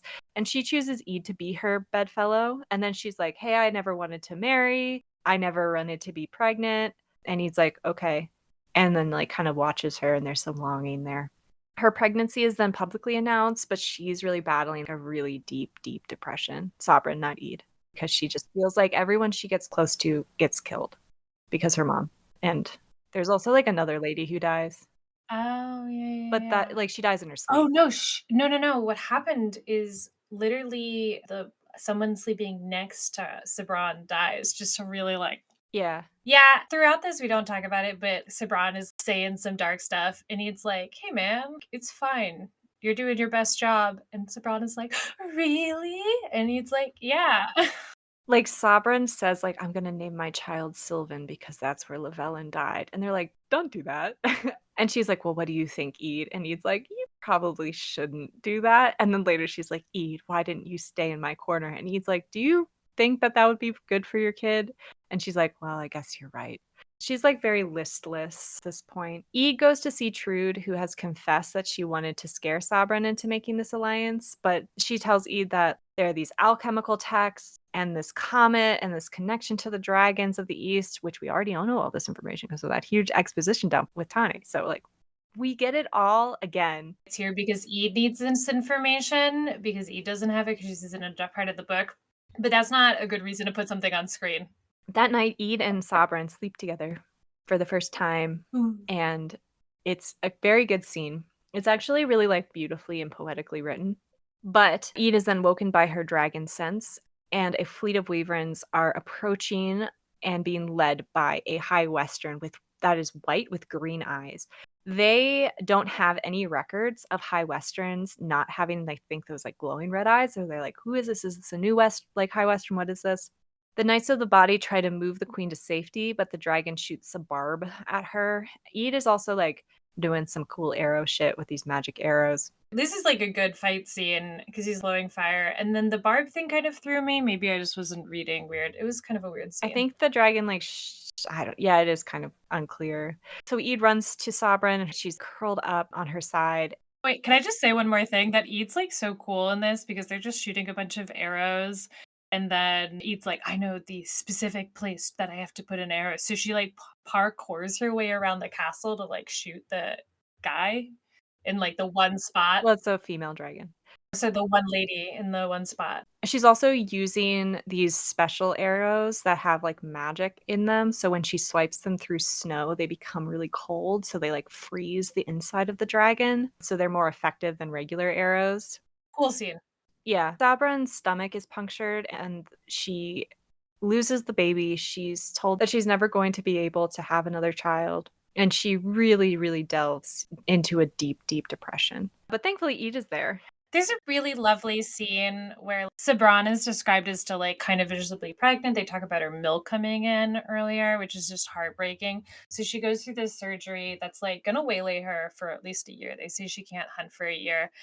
And so her and Eid are like in the bed together, and she's just like so upset and like heartbroken. Yeah, Eid to get her poison, I think, at this point, and Eid's like, "No." And then Eid's like, I'm not. And they kiss because they do. It's cute. Well, they do more than kiss. Sure, they fuck nasty in the bed. Beautifully, not nasty. There is some wild discrepancy between, like, the way the prose are written in some parts of the book and the way the prose are written in other parts of the book, and I've read the really good ones. There are some really ridiculously poorly written sections of this book. It's very clear where the author was interested in giving time, and these scenes were one of them. God, it actually really is a beautiful scene. I'm gonna talk about it because they talk about Eid because Eid doesn't know that she has a crush on him, and then they like kiss, and Eid talks about a rose blooming in her heart because a rose is the symbol of hers. And she, in that moment, in that bed with Sabran, is like, I'm never gonna leave her. I love the Priory. It's what my true home, but like I can never leave Sabran, and makes this really important decision about what she wants to do. They date for they're sharing a bed for a couple of weeks, and then Combe is like, I caught ya. I got eyes everywhere, bitches. I'm homophobic. I even think the problem is that he's homophobic. He's like, "She's not gonna make it another alliance if she's with you," and she escapes. No, wait, okay. I'm gonna talk about this because this scene does sort of fucking whip, and it's important because Colm's like, "Hey, nobody kind of knows that she can't have a baby, but we need to keep that up. Otherwise, the entire kingdom is gonna dissolve into civil war right when the Draconic army is knocking at our door, which would be bad." And he's right; it would be bad. So he's like, "You gotta go," and he tries to loth her, and she's like, "I'm not fucking doing it." And then she like kicks through some guards and runs through the sea, and then she's running around. Everyone's like, "Get her!" No, he almost, like, has her leave, but then he's like, "Kill her. Never mind, I changed my mind, kill her." And then she's like, yeah. Oh yeah. And then she's running through, and then Lost Sister, who's like in the book sort of and is a good character, she hides in her bedroom and she hides under the bed, and then the guards come in and he's like, where is she? And she's like, I don't know anything about anything. I've been here the whole time. And then he leaves, and then she's like, you have to run. And then she gives him her super fast horse, which is the fastest horse. The best horse in the world. I love a best horse in the world at a book. That just disappears after this. Yeah. Well, she like, puts it in a stable. Look, I wanted the horse to disappear in Aragon, and so I'm glad that they have the horse long enough to like. Alright, yeah. And then they say that the horse got tucked into bed with some milk and is living a good life afterwards, so it's fine. But yeah, so then she escapes, and her lost sister like gives her a bunch of money too, so she rides forever. And then she gets on a boat, and they're like, "We're not going to take you." And then she tosses her all the money, and they're like, "Right this way, sir," or "Madam." They're willing to take just her, they just are like, "You're gonna have to pay for the horse." Yeah, because why not? And then we have a flashback, which I thought this book wasn't gonna do flashbacks, but then we have one, and I screamed out loud, of Nicholas having a memory of Janart, and Janart is showing him that piece of silk, and he says he's going to try to translate it, and then he awakens on the pirate ship with this extremely cliché captain who is so one-dimensional, she could just blow away like a piece of paper. Yeah, but this pirate captain is a woman of color, so just like Nick Clay's progress, representation. The captain declares that he will be their surgeon. He also finds out that the slip of paper that he had was the one missing piece to a manuscript that this captain had been looking for years. I was ready to throw the book out the window at this point. I like this and I thought it was funny because at some point, I don't remember who, it's either Janart or the person who gave it to Janart is like, "Don't let this go to the east. It's super important that it doesn't come to the east. The world will end." And then Niclay's like immediately accidentally brings it to the east. And he's like, "Oh, fuck, I had one job." And I'm like, "Niclays, you had one job." They pass into the abyss, which is described exactly like that scene from the third Pirates of the Caribbean movie where the ship is about to go into that weird like afterworld area and like the stars are reflected on the water. And I was really annoyed. And then another high western pops out of the ocean. They also say that the dragons are afraid to swim in the eastern dragons are afraid to swim in the abyss. And I kind of was like, why? They're water. That's why they go into the abyss, because the other dragon riders won't follow them to the abyss, the water. And I understand that's where the nameless one is like imprisoned. Anyway, we're in part 3 now. Tane is on Feather Island with the scholars. She sits with a scholar named Vara, and there is an earthquake, and she has more pain in her side, and it's described as like white hot pain, like she can't think. He decides to send for a doctor, and the doctor, this is that part that JoJo gets grossed out by. The doctor opens the scar on her side just as a bunch of fire breathers attack the island, which is unheard of. Western dragons have never attacked Feather Island, which is a sacred island where one of their ancient dragons lived. Tane runs and is blocked by a wyvern, and then she kind of like pulls the thing that's in her body from her side, and it's a jewel. And she like knows what it is. She's like, this is one of these celestial jewels. And she resolves to find her dragon and present her with that jewel. Most of that actually happens at the end of part 3, but it's so easy to summarize. We just put it at the front. She's not in this part at all. Yeah, but she kind of goes through this point where she's like, my dragon is lost, my life is over, I've ruined every relationship I've had in my life, and I'm just gonna exist here as a ghost. And then she finds this jewel and she's like, actually, I'm not giving up, I'm gonna find my dragon. Yeah, the last scene of the chapter is her being like, "Actually, I'm going to rescue my dragon and not feel sad about myself." Place on the pirate ship is shown the book, which describes a magic mulberry tree. So we have 2 magic trees, people. From now. We have 2 for now. That grants eternal life. The pirate captain then says that he has 3 days to figure out where it is or she's gonna kill him.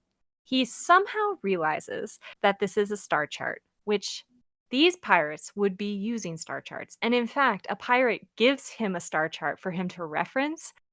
Is it possible that she has had this for so long and hasn't figured out, like, hey, it might be a star chart? I mean, it's not like a star chart. It's like the capital letters form the stars, like. But how did he make this connection? Because this is the part of the plot when it needs to happen. Like, it couldn't happen before. It would have been different if the captain was like, finally, I can finish the star chart. Mhm. It's also referred to as a star chart in Eads, like what happens with Eid next. Well, Eid gets a different star chart, but yeah, there's a lot of star charts in this, and he figures out that this book, which is like written on silk. Is stupid. This book is dumb. Okay, so the MacGuffin to get to the other MacGuffin is stupid? Mm. Yes. Why are there nesting dolls of MacGuffins? Like, we have MacGuffins within MacGuffins within MacGuffins here. It reminds me a lot of the last Star Trek movie, which was kind of fun. The one with Chris Pine as Captain Kirk. It was like exposition, explosion, exposition, explosion. Like we'll give you some information and then something's gotta blow up. It's like we gotta keep this book going, but we have a lot of information to get through. So move, move, move, move. Yeah, so he's rewarded for this by being given a cane because he has gout. Another character that has gout. Who's gay? Because there's that character in Serafina who had gout who was gay. Anyway, he's told that he can go see the dragon. She's still alive in the hull of the ship, and he pries up her scales and takes her blood because he totally sucks. Ede gets to the Priory thanks to this random giant bird. There is so much megafauna in this book that these characters would not be able to move the plot forward if they did not randomly appear and help them out. It's just a giant eagle that she rides to the. That was never ever brought up before. It's like, oh, that giant bird, Sarson or whatever. No, the bird shows up before. She gets delivered a bird. No, Maybe no, it's a different no, bird. that's a different no, that's a different bird. That's a different bird. It would be different if it was the same bird. That's hilarious. There's 2 giant birds. Cool. No, the one bird isn't giant. The one bird's a regular sized bird. It's a large bird, though. It's like an eagle. Okay, the one's like an eagle from our world. The other one's like an eagle from Lord of the Rings. So, like, bigger. This is why I enjoyed this book and you didn't, because I think that's fucking hilarious. There's 2 birds. Why? Why would you have a second bird? I don't know. The giant weasel, whose name is Aralak, greets Ede when she gets to the Priory, He talks. but he didn't want to talk to Lola. Fair. And we learn that she raised him from when he was a little pup. We weirdly get a detailed description of Ede now on page 422. She meets with the prioress who tells her that the 4 High Westerns, 4 of the 5, are awake and that she will be made a Red Damsel, which is like their special task force. Like becoming a bishop, like she's like made it up in the hierarchy and is given Yeah. more power. And she's like, this is all I've ever wanted. And she's really excited. They show her the box that Loth brought, but they don't tell her that Loth brought it. And she's like, huh, weird. They're like, we don't know how to open it, but it's important. Yeah. And they're like, go to the tree and see if it accepts you. And the orange tree is described as absolutely massive. It's not like a regular orange tree. It's like a sequoia. She goes to the tree. She asks the tree to accept her and it drops a fruit. And then she bites into that thing without peeling it. She like rips into it, which like, Yeah, it's so weird. good for her. But like, She eats it like an apple. yeah, her magic is then reawakened, and she's described after this as like looking like she's glowing from within. Later, Ede realizes that she can use her blood to open the box. So there's like a riddle, and she figures out the riddle. It works, and she finds a key. And then that random little, not the big bird, but the little bird, is like, oh, I know where to go now. And she follows it to the tomb of the mother, and it like points with its bird something to this like secret drawer, and she like unlocks it and there's a jewel in it in a scroll, and she picks up the jewel and she's like, whoa, and then she passes out. The jewel binds to her because once you bleed on it, then it's yours, I guess. And I think it just Blood chose her. She was chosen to wield the jewel. But the weird thing is, like, how did Tane, like, she had the jewel inside her, and like how did the jewel not like About it. Yeah, it's just like in. It was just like in her. yeah, like in her, like over her Like, rib, just bouncing around. bouncing around. Ugh. I thought that scene was gonna be way worse. I thought like a tiny dragon was gonna pop out of her or something. But anyway, No, it's the problem is not the scene. The problem is me thinking about what it would be like to have a fucking sharp jewel in your body. maybe it's like for- soft. Mm. Maybe it was like round or something. And they talk about it hurting when you press up against it. Oh, it's hard. I hate it. The scroll has the star chart enclosed where to find the other jewel, which is in the east. But they're like, we know that's missing. We know that's not where it's supposed to be. And then it says that we are told here that it says that the jewels are meant to bind the nameless one for 1,000 years and not one sunrise more. And also that like once the jewel chooses the person, only death can make like separate them. Ede tells the prioress of Sovereign's dream of the like witch of the woods, and the prioress is like, okay, like go to her and see what's going on.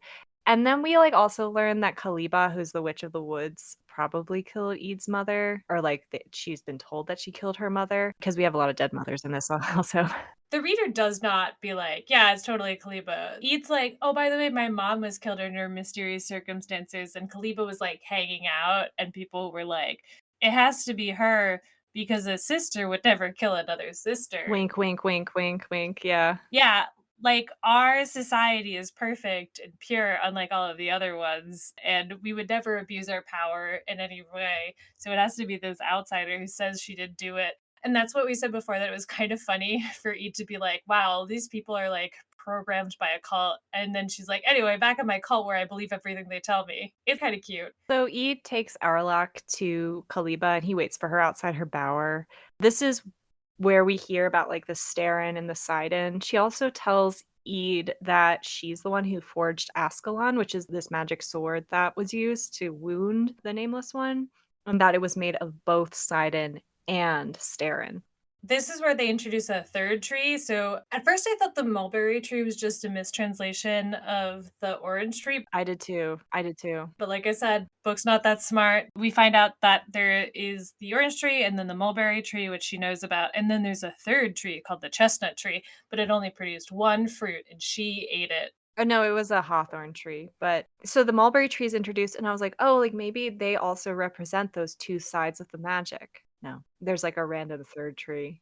Yeah, there's just three trees and they all are Sidon, which is the earth fire magic essentially. The fire magic. So basically, I don't think we talked about this. When Eid eats of the fruit, whenever they eat the fruit, they're like, she ate of the fruit.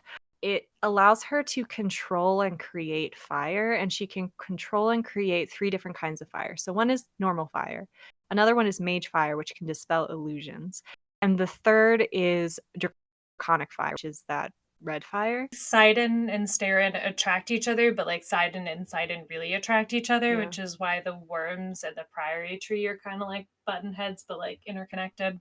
And also Starin and Starin attract each other. Yeah, I don't know. Do you wanna describe this scene? Because you said that you wanted to describe the scene. Because I just glazed over it, but it was pretty extra. I love this scene so much. It's so stupid. This is like the most folk scene pulled straight from the folklore of anything, where she has to dispel a bunch of illusions to get in there. And it's like all of this beautiful stuff is actually secretly deadly. And then Kaliba shows up and she has long red hair and is buck ass naked and is just like, She, like, slowly emerges from a lake. yeah. She's just like, oh, you come here. And Eid is like, teach me. The Priory doesn't have any power. I want to know what you know. And she's like, okay. She's not like, okay. But she's like, She's get me like some fruit of the Priory. No, she's like, "Give me a kiss," and Eid kisses her cheek. yeah, Eid does it, and then she's like, "Lay with me, Eid," and Eid's like, "No." She's like, "I'm kinda seeing someone right now." I got a girlfriend. I'm so sorry. Yeah, my heart belongs to another. And then she's like, "Fine, give me a fruit." And Eid's like, "Oh, okay." It's just so funny because there's just this like unnecessarily hot naked witch that just exists to like dump a bunch of lore and flirt with the lead. And I think it would be really annoying if like Eid was a dude and it would feel very fan servicey. But it's just kind of funny because it's just gay, where he's like, nice tits, I have my own, I'm good, bye. I have another lover, bye. Didn't mind the scene. I was kind of like, I know half of this information already. Eid returns to the prioress and tells her what happens. She is then initiated into the Red Damsels, and she sees Loth, and she's like, "What's he doing here?" And this scene does feel very like Wheel of Time, Dragon Prince. Prioress then tells Eid that she must go to this burned Southlands, which is very Pern. And Eid is like, no, because she also realized, I didn't mention this. Loth, when he's at Yaskalan, is told like that I talked to the cupbearer, and the cupbearer did my plan to kill Rosarian. He's like, and so he like kind of is able to send a message to Eid saying like, beware the cupbearer. And Eid's like, what the fuck is the cupbearer? But then Eid later is like, I realize I know who the cupbearer is, because she's looking at a cup. And yeah, it's the woman who has a cup as her crest. Which, like, I kind of feel like we didn't know that that was what the crest of that night was. Probably said it, I'm sure. They just didn't say it in a way that we heard it, which is important. Like, it's not just important to give people information, you have to do it in a way where people can, like, kind of pick up on it. There's just so much useless information in this book. You would really think, because like Eid accuses Combe of being the cupbearer, and he's like, "I'm not the cupbearer. I'm trying to figure that out too." You'd think that Combe, the spy master, would have figured that out, but he doesn't because he's not good at his job. But she realizes who it is, and she's like, "I have to return to Sovereign. She's in danger." Cress, the one who's been controlling Sabran since her mom died and maybe had a part to play in it. She did. She tells Arlok to take Loth and meet her outside the Priory because he has no agency. Wait. I'm so sorry. We have to take a step back because I actually thought this is one of the funnier parts of the book where you spend a lot of the book being like, what happened to Loth? Did the book forget about Loth? He hasn't shown up in a while. The book did kind of forget about Loth, though. Yeah, and then he shows up and he's like, "They've been giving me forgetfulness potions, so I don't remember what's been going on or what's been happening, and I'm sort of forgetting about myself." And I'm like, not only did the book forget about Loth, Loth forgot about Loth. This is so funny. Yeah. So she's like, "Take Loth and wait for me. I'm gonna go fight the prioress." So she then goes and fights the prior because she needs the jewel. And then the prioress like villain monologues at her about how she's the one who actually killed her mother, and then she framed Kaliba for it. It's so funny because they don't do any investigating. It's just like, I did it. And you're like, obviously, you're the only other character here. And you suck. And so she gets the jewel and escapes. The fight happens off screen, which is annoying. Yeah, they're like, we're gonna do battle. And then they cut to Loth being like, I wonder when Ian's gonna show up. Yeah, Loth like kicking his little toes, waiting, and Arlok kind of eyeing him. He's like, "So why are we here again?" And then Eid appears and she's covered in blood. And he's like, "Why are you covered in blood?" And she's like, "Shut up, we need to go." And then she has a poisoned wound, so they have to stop. And Arlok's like, "Wait here with Eid. I'm gonna go to a CVS and get some antidote." And Loth's like, "Okay," because he has no agency. He doesn't do shit. Anyway, they're pursued by the Red Damsels. They go to Fantasy CVS, they patch up the wound, but like it costs them some time. So the damsels show up. Also, Arlok is extremely conspicuous because he's a giant weasel. So why didn't he send Loth into the city to get the herbs? Because Loth is just a guy. Left his wallet at home. Arlok had one in his little, like a pouch. Yeah, he's a weasel. Maybe he's got a pouch in there, got a couple coins. Weasels don't have pouches. Fantasy weasels might. He's also a marsupial. And also he's a dude. They don't have pouches. It's like the otters have the little pouch for their rock, maybe. Yeah, you don't know. The dragons have little pearls. Why can't he have a pouch for his like change? Okay, you're right. You're actually right with the dragon, the pearl pouch. So, here's my loose change. Anyway, they get in a huge fight where like the red damsels are riding on horseback. no, they're on other weasels. Not horse. I was using horseback as a verb, but I realized that. Anyway, so they're riding these weasels or they're shooting arrows, and like, E's holding her own because she's really good at this. She's sitting backwards on Arlok. This is a silent. I liked it a lot. She's trying to knock arrows and like she's trying to hit them where it's not lethal, but it'll stop them. And it's just this silent fight between the two of them where like they all can see each other and they're going across this field. And she knows that they're going to catch up to them, so she's just trying to take down as many as possible. Partially because she knows that if they catch up to them, she might be arrested, but Arlok will be torn apart. And probably Loth too. And yeah, but who cares? But then a bunch of dragons attack, Western dragons, the evil dragons, and it distracts the red damsels, so they're able to like get away. Yeah, the damsels are trying to get Eid, and then Eid's trying to stop them from them, but also these dragons are trying to kill all of them. They're able to like shoot the dragons. Yeah, she shoots down one of the dragons that's about to harm the one red damsel, and they like make eye contact, like they get away, and then Eid passes out. Yeah, Eid has like a weird pregnant. They were frenemies when they were younger, but then they were friends and now they're assassins. Yeah. And there's a scene where she takes out the dragon while looking her in the eye.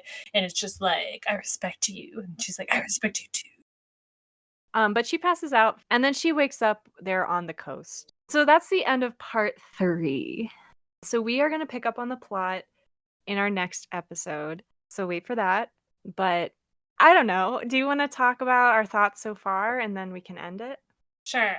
Thought it was fun but dumb. I like that for the most part. They put all of the fights on scene. I don't think they do a good job of editing what's actually important, but most of the scenes move stuff along, even if you're like, that's a really stupid way to move this plot along. But they just like keep going. So I think it's been kind of fun. And I think there's a lot of cool ideas in here. I think they do a really good job of, when I say move the plot along, I also mean that you know where you are in a scene, which is not always true in some of these Yeah, books. it's true. Sometimes you'll read a bad book and it's not just that the plot is weird. You'll be like, where is everybody and what is happening? But you always get a sense of the different countries feel different enough that you're like, that's cool.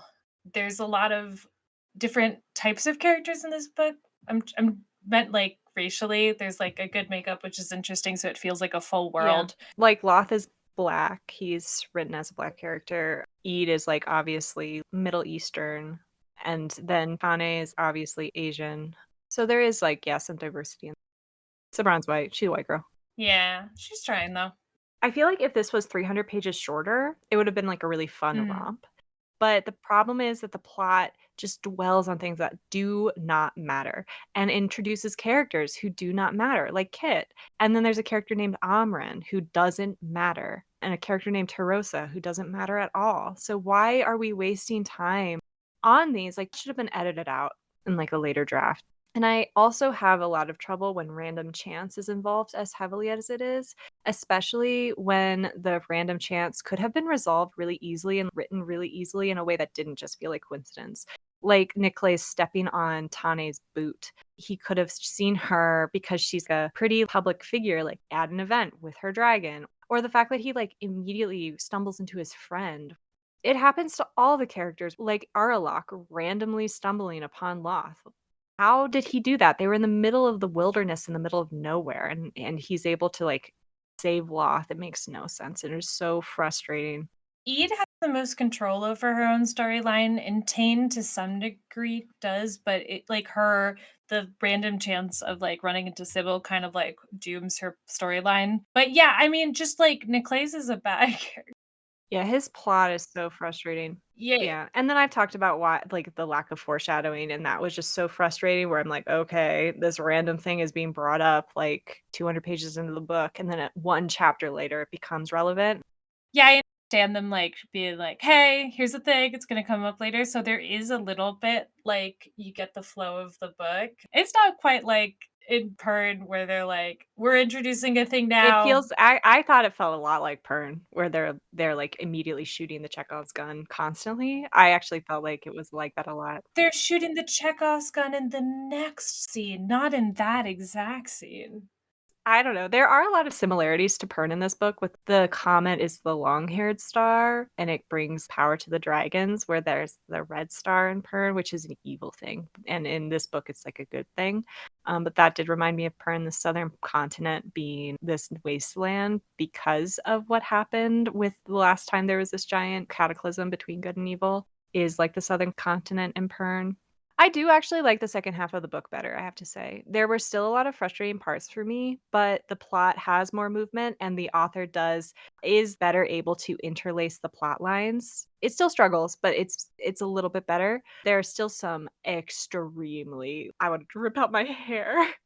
I do like Eid and Sovereign's romance. I think that Sovereign's character is quite interesting because she has that slow thaw where you start out and you're like, "Oh, she's a bitch," and then you realize that she's You texted me, you were like, "I don't like her," and I was like, wait until you read the book a little bit more." you also said that she sucks. You're like, "Yeah, she sucks, but I love her."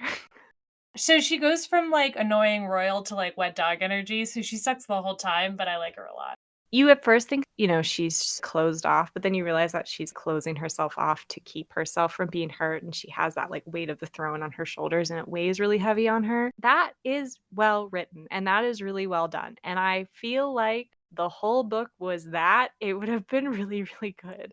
And you know what? Unlike Nicolaes, she doesn't make it too many people's problems. She does actually get a bunch of people killed, but she's not a dick about it. But it's not actually her fault because it's, like, Trude's Yeah, fault and Crest's fault and Combs' fault and yeah. all those people. I think it is worth saying, since we're talking about what we liked, as a bisexual woman, I like that this book is real gay. We're in a magic fantasy world. I like that the gender roles are different than our world. Oh, yeah, yeah, that was refreshing. Dragons are real. We don't need the patriarchy to exist. It does exist a little bit.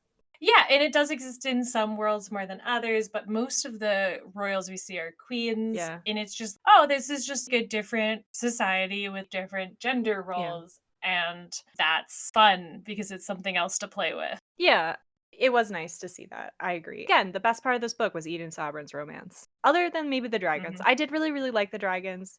I do wish they were on screen more. This is our first big bad villain dragon. I mean, in Ursi, he's an antagonist, but I like that in this book. They're trying to stop the draconic Yeah. army, and there are other dragons, which is cool. So it's double dragon, but like dragons are demons in this book, and that's cool. Yeah, it is really cool. We have these nods to like Christianity in the culture of the West, and then these nods to Eastern mythology in the Dragons of the East. But it doesn't feel like this is just fantasy Christianity, you know? It's like well created in a way where they feel different, even though they have references to that. They create fun, magical world for you to play in, and that's part of why I like it. I wish the plotting was better. I wish there wasn't a Right. lot of like, here's some random chance to move the plot along, but I kind of like hanging out here, so it's not been too bad for me. I am really glad that you were enjoying it more than I did. I'm very glad that I finished it and don't have to read Yeah, it. I still have to read the rest of the book. I don't know what's gonna The happen. second half, parts 5 and 6 go a lot faster. Well, with that little tease, you want to start the outro? Sure, so this has been the first half of Priory of the Orange Tree by Samantha Shannon. We will continue our journey with this book in the next episode. That's all we have today. Thank you for listening. If you enjoyed this episode, please leave a like and hit the subscribe or follow button. What are your thoughts on this part of the Priory of the Orange Tree? So far, would you recommend the book to others? Are you excited for the rest of the book? Let us know in the comments or tell us what other dragon books you would like to read after we finish this one. Also, want to know if you tried to get into it and you weren't able to finish it. Please let us know about that too. I'm curious. All right. Bye everybody.